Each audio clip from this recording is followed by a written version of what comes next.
प्रवेश है ये प्रतिबंधित कर दिया गया है और पुलिस फोर्स काफी ज्यादा तैनात है। यहाँ पे वही देखिए, viral content, just viral content, इनसे कोई लेना देना नहीं कंटेंट से, जस्ट वायरल कंटेंट जो यहाँ पे बनाया जा रहा है का नहीं।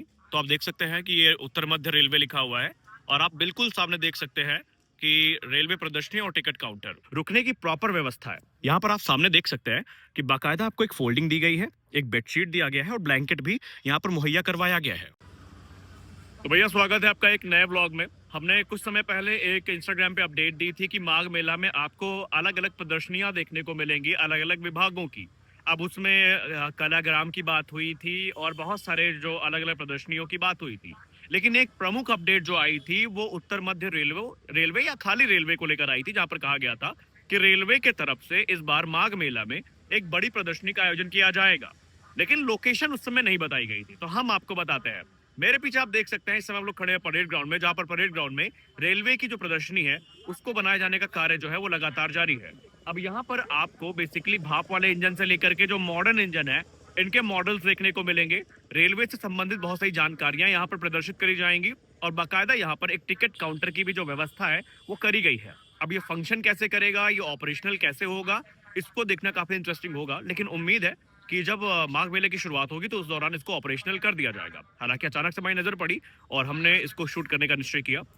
आप बैकग्राउंड में देख सकते हैं कि यहाँ पर जो कार्य है वो लगातार जारी है, हालांकि अभी किसी ने रोका नहीं।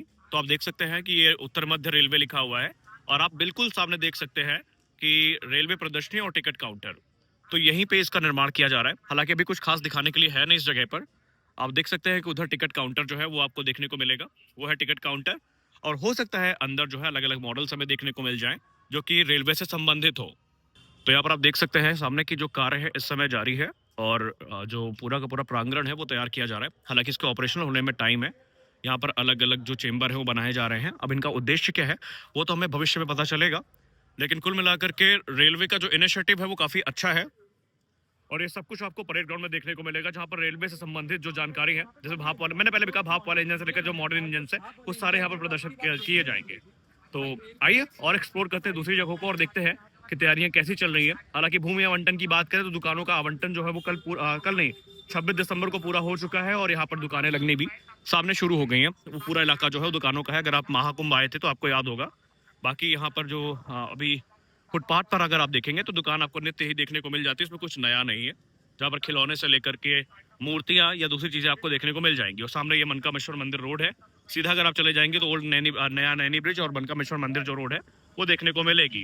एक प्रश्न जिसका उत्तर देना काफी जरूरी है, लंबे समय से मुझसे एक प्रश्न पूछा जा रहा है मेरे व्लॉग्स में और शॉर्ट वीडियोस में कि भैया हम बाहर से आ रहे हैं, रुकने की व्यवस्था नहीं है हमारे पास और हम 3,000 से लेकर के 25,000 का जो टेंट है वो अफोर्ड नहीं कर सकते, तो क्या आप कोई जगह रिकमेंड कर सकते हैं जहां पर अपनी रात बिता ले और हमारे जेब पे वो चीज भारी ना पड़े? तो जी हाँ, इसकी प्रॉपर व्यवस्था है। नॉर्मल व्यवस्था नहीं बल्कि सरकार की तरफ से ये व्यवस्था मुहैया करवाई गई है।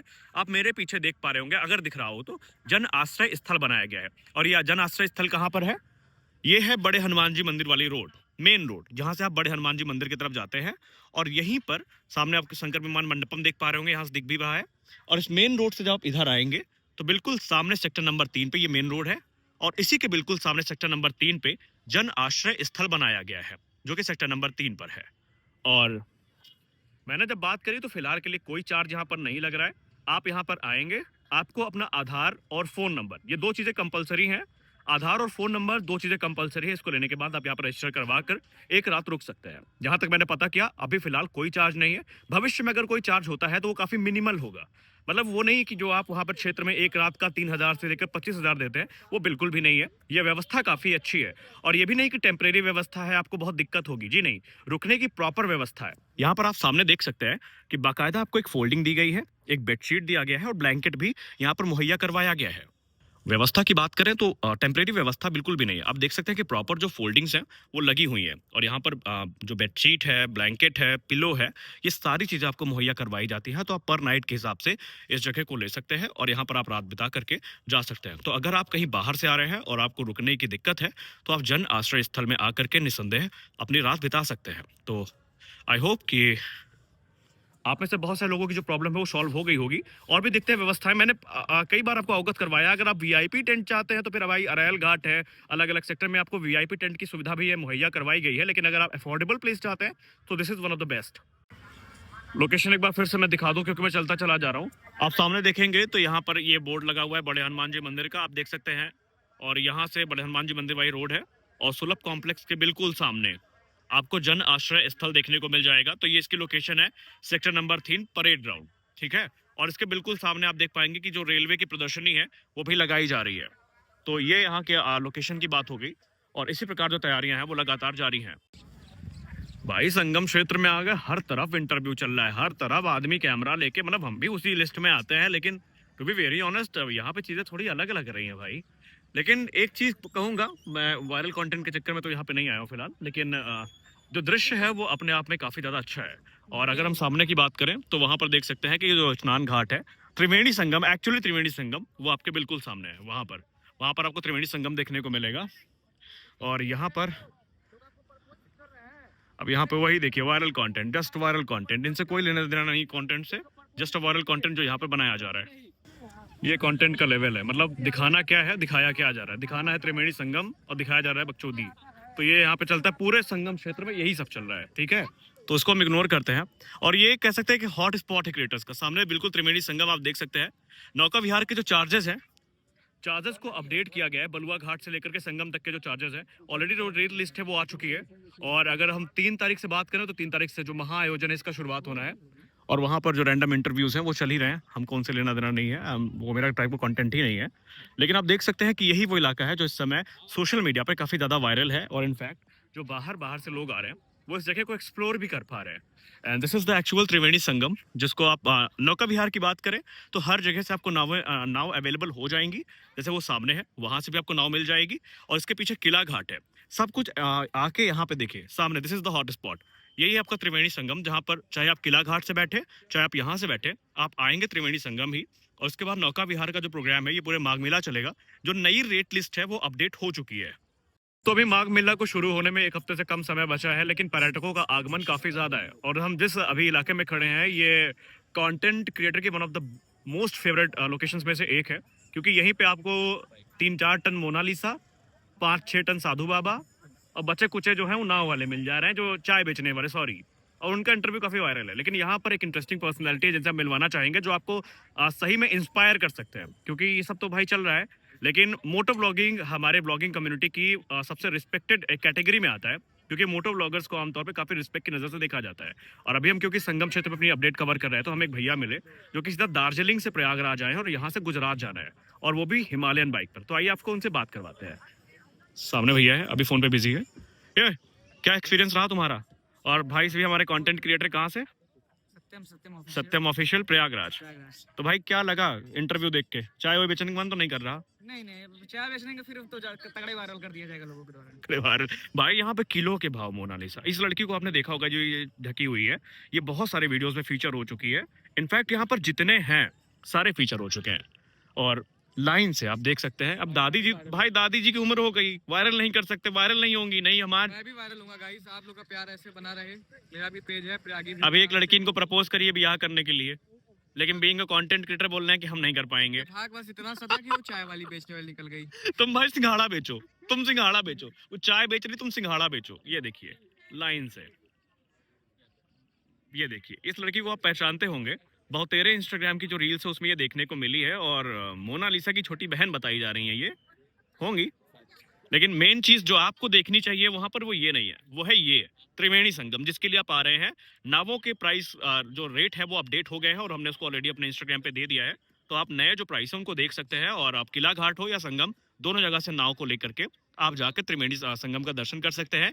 और उससे भी important, most importantly, Siberian birds, जो कि एक प्रमुख आकर्षण का केंद्र है। अब उतना दूर तो हम कैप्चर नहीं कर पाएंगे, लेकिन आप देख पा रहे होंगे कि साइबेरियन बर्ड्स भी काफी है, तो वो भी आप यहाँ पर देख सकते हैं। तो जैसा मैंने कहा कि मोटो ब्लॉगिंग हमारी एक ऐसी कम्युनिटी है जिसको काफी रिस्पेक्ट की नजर से देखा जाता है, और जब भी हम राइडर्स को देखते हैं तो वो रिस्पेक्ट काफी ज्यादा बढ़ जाती है। मेरे साथ भैया है, भैया आपका नाम? राहुल भैया से अभी मैंने रैंडम मिले हमको, ये घूमने आए थे।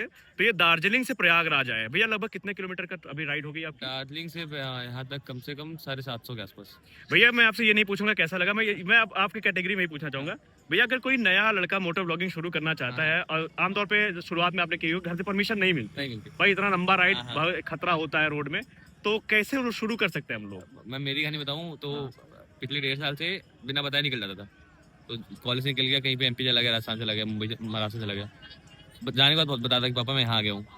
Now after a point of time वो यूज हो जाता है कि तो करने ही वाला है, तो मना करके ट्राई कर लेते हैं, फिर वो मान जाते हैं। बट उसका ये है कि जब आप वो मान रहे हो तो आप अपनी सेफ्टी का भी ध्यान रखो, क्योंकि उनको आपके माँ बाप है ना, तो आखिरकार वो चाहते हैं कि बच्चा जो भी करे खुश रहे लेकिन सेफ रहे। तो आप जब करो भी तो आप मेक श्योर करो कि आप हेलमेट यूज कर रहे हो, आप अपना सारा राइडिंग गियर यूज कर रहे हो, गाड़ी सही चला रहे हो। ये नहीं कि आप निकल गए तो छपरी की तरह कहीं से कहीं कट मार दिया, कहीं से कहीं निकाल दिए, वो ये सब पता नहीं क्या क्या करते हैं ये लोग। तो आप रोड पे सेफ रहें, एक बार दो बार करें, घर वालों को बताएं बाद में कि हाँ पापा करके आया हूँ, फिर वो भी देखें कि हाँ बच्चा मेरा जा रहा है, खुश भी है, सेफ भी आ रहा है वापस। तो धीरे धीरे करके ट्रस्ट बिल्ड होगा ऐसे। भैया मैं अपना बताऊं, जब मैंने पहला अपना व्लॉग किया था तो मैंने व्लॉग नहीं ट्रैवल एक्चुअली, तो मैंने 250 किलोमीटर अपने पहले वाले में क्लिक किया था। और उसके बाद से मुझे डर भी लगा, क्योंकि मैंने मल्टीपल एक्सीडेंट्स देखे। तो जैसे आपने कहा राइडिंग गियर्स, तो अगर बच्चे का बजट नहीं है, कम बजट है, तो सबसे पहले कौन सा गियर जिस पे इन्वेस्ट करना चाहिए? मतलब हेलमेट हेलमेट। मस्ट है कि जब तक आप हेलमेट ना हो तो निकलो ही मत। भले आप ट्रैवल छोड़ दो, हेलमेट है तभी राइडिंग शुरू करो, फिर धीरे धीरे करके जैकेट ले लो, गियर पैंट ले लो, जूते ले लो। और एक और क्वेश्चन भी आपसे छोटा सा, जैसे आप तो बहुत रूट ट्रैवल कर लिया, अब हम लोग कभी गए नहीं, अगर हम कहीं पे अननोन लोकेशन का प्लान करते हैं तो सबसे पहले हमें क्या चीज वहाँ के बारे में जाननी चाहिए और क्या कैसे हमें प्लानिंग करनी चाहिए? प्लानिंग फेज कैसा होना चाहिए? अगर सबसे आसान होता है अगर आपका वहाँ पे दोस्त है, भगवान की दया से मेरे दोस्त हर जगह हैं, तो मेरे मेरे हम कभी ये चीज़ का सोचना नहीं पड़ा।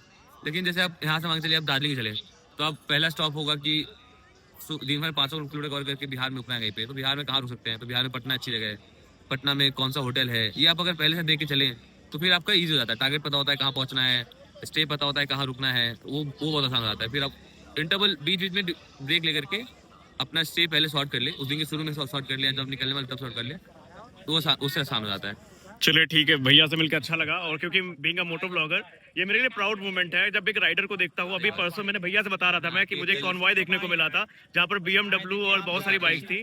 और भैया की भी ड्रीम बाइक कौन सी है? BMW 1300। 1250 खत्म हो गया क्या? ट्रेंड खत्म हो गया, 1300 आ गया। चलिए भगवान करे बहुत जल्दी आपको मिले। आपको भी आपकी ड्रीम बाइक जल्दी मिले। तो बीइंग अ मोटो ब्लॉगर मेरे लिए तो ये प्राउड मोमेंट है। और भैया आपकी जर्नी मंगलमय हो। अरे धन्यवाद भैया। चलिए, आने के लिए प्रयागराज बहुत बहुत शुक्रिया। अरे